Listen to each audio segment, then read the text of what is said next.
બાળમિત્રો, સત્સંગ દીક્ષા અધ્યયન ક્લાસમાં આપ સર્વેનું સ્વાગત છે. આજના ક્લાસમાં આપણે શ્લોક નંબર 315 નો અભ્યાસ કરવાના છીએ. તો સૌ પ્રથમ શ્લોક નંબર 315 ની પહેલી કડીનું હું ગાન કરીશ, ધ્યાનથી તેને સાંભળજો. તનોતુ સકલે વિશ્વે પરમાનંદ મંગલમ.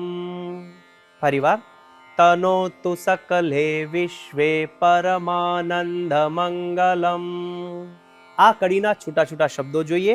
તનોતુ સકલે વિશ્વે પરમાનંદ મંગલમ.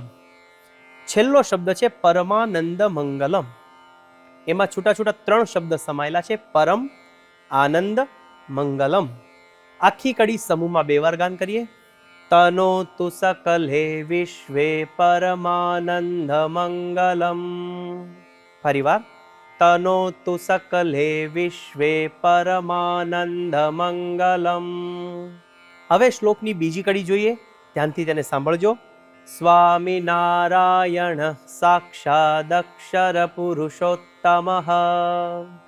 ફરીવાર, સ્વામિનારાયણ સાક્ષાદક્ષર પુરુષોત્તમ.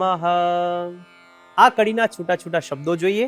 સ્વામિનારાયણ સાક્ષાત અક્ષર પુરુષોત્તમ. બધા જ શબ્દો છૂટા છે. આખી કડી સમૂહમાં 2 વાર ગાન કરીએ.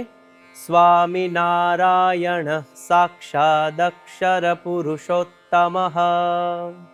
ફરીવાર, સ્વામિનારાયણ સાક્ષાદક્ષર પુરુષોત્તમ. હવે આખો શ્લોક સમૂહમાં 2 વાર ગાન કરીશું. તનોતુ સકલે વિશ્વે પરમાનંદ મંગલમ. સ્વામિનારાયણ સાક્ષાદક્ષર પુરુષોત્તમ. ફરીવાર, તનોતુ સકલે વિશ્વે પરમાનંદ મંગલમ. સ્વામિનારાયણ સાક્ષાદક્ષર પુરુષોત્તમ. આ શ્લોકનો ગુજરાતી અર્થ આ પ્રમાણે છે. સ્વામિનારાયણ ભગવાન એટલે કે સાક્ષાત અક્ષર પુરુષોત્તમ મહારાજ સકળ વિશ્વમાં પરમ આનંદ મંગળને વિસ્તારે. તો બાળમિત્રો, આ પ્રમાણે અહીંયા સત્સંગ દીક્ષા ગ્રંથના 315 શ્લોક પૂર્ણ થાય છે.